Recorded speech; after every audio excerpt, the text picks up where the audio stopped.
ನಿಮ್ಮ ಬಣದಿಂದ ಯಾರು ಸ್ಪರ್ಧೆ ಮಾಡ್ತೀರಿ ಚುನಾವಣೆ? ನಮ್ಮ ಬಣದಿಂದ ಜಾತಿವಾರ ಯಾರಿಗೆ ಪಕ್ಷ ಹಿಂದುಳಿದವ್ರು ಮಾಡಿದ್ರೆ ಇವರು, ದಲಿತರು ಮಾಡಿದ್ರೆ ಇವರು, ಲಿಂಗಾಯತರಾದ್ರೆ ಇವರು, ಹಿಂಗೊಂದು ನಾವು ಕೋಷ್ಟಕ್ಕೆ ಹಾಕೊಂಡಿವಿ.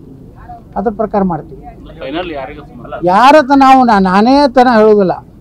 ನಮ್ಮ ಜಾತಿ ಸಮೀಕರಣ ಮಾಡಿ ಎಲ್ಲ ಸಮುದಾಯದವ್ರಿಗೆ ಈಗಲ್ಲಪ್ಪ ನಾವು SC ಜನಾಂಗದವ್ರು ಮಾಡಬೇಕಾಗೈತೆ ರಾಜ್ಯಾಧ್ಯಕ್ಷ ಅಂದರೆ ಎಸ್ ಇವ್ರು ಮಾಡಿರಿ, ಲಿಂಗಾಯತರು ಮಾಡಬೇಕಾಗಿತ್ತು ಅಂದ್ರೆ ನಾನೇ ಸ್ಪರ್ಧೆ. ಎಸ್ ಲಿಂಗಾಯತ ಹಿಂದೂ ಕೋಟ ಬೇಕಂದ್ರೆ ಐ ಆಮ್ ರೆಡಿ. ವಿಜೇಂದ್ರ ಅವ್ರ ವಿರುದ್ಧ ರೆಡಿ ನೀವು? ಯಾರು ಬೇಕಾದವ್ರ ವಿರುದ್ಧ ರೆಡಿ.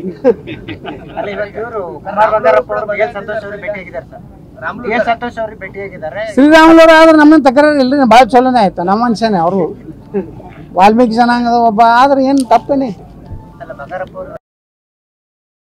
ಈಗ ನಾವು ದಿಲ್ಲಿ ಒಳಗ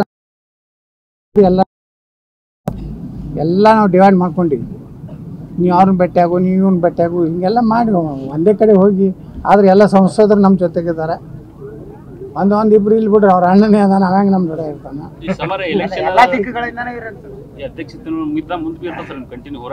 ನಾವು ಹಿಂದುತ್ವ ರಾಜಕಾರಣದಿಂದ ಬಿಜೆಪಿ ಭ್ರಷ್ಟಾಚಾರ ಆರೋಪ 3 ಪಾಯಿಂಟ್ ಅಜೆಂಡಾ ಬಿಟ್ಟು ನಾವು ಇಲ್ಲ. ರಾಜ್ಯಾಧ್ಯಕ್ಷ ಆಗ್ಬೇಕು ಅನ್ನೋದು ಇಲ್ಲ. ಮುಖ್ಯಮಂತ್ರಿ ನಾ ಯೋಗ್ಯ, ಜನರ ಪ್ರೀತಿ ವಿಶ್ವಾಸ ಇತ್ತಂದ್ರೆ ಮಾಡ್ರಿ. ಈ 3 ಪಾಯಿಂಟ್ ಯಾವ ವಿಜೇಂದ್ರ ಪಜೇಂದ್ರ ಹೆಸರು ರಾಜ್ಯಾಧ್ಯಕ್ಷರಾದ ನಂತರ ಹೋರಾಟ ಮುಂದುವರಿತದೆ. ಅವಾಗ ನಿರ್ಣಯ ಮಾಡ್ತೀವಿ ನಾವು ಏನ್ ಮಾಡ್ಬೇಕು.